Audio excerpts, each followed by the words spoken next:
आंगना में लौटे गवन सपवा हो, सपवा कैसे के मारी। आंगना में लौटे गवन सपवा हो, सपवा कैसे के मारी। सासु कहे मारी दो, ससुर कहे मारी दो। सासु कहे मारी दो, ससुर कहे मारी दो। हम तो हाई भोला जी के शिष्या हो, सपवा कैसे के मारी। हम तो हाई महादेव के शिष्या हो, सपवा कैसे के मारी। आंगना में लौटे गवन सपवा हो, सपवा कैसे के मारी। भसुर कहे मारी दो, जेठानी कहे मारी दो। भसुर कहे मारी दो, जेठानी कहे मारी दो।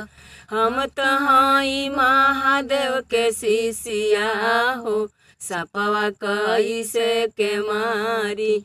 हम तो हाई भोला जी के शिष्या हो, सपवा कैसे के मारी। आंगना में लौटे गवन सपवा हो, सपवा कैसे के मारी। देवर कहे मारी दो, देवरानी कहे मारी दो। देवर कहे मारी दो, देवरानी कहे मारी दो।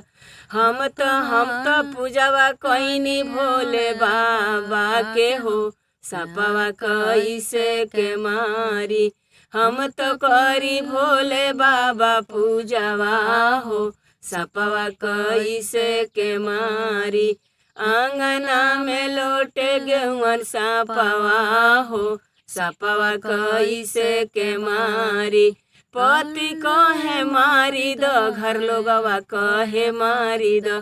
पति कहे मारी दो, घर के लोगवा कहे मारी दो।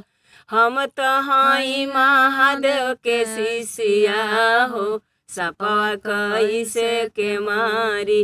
महादेव हाई हमर दानी हो, सपवा कैसे के मारी।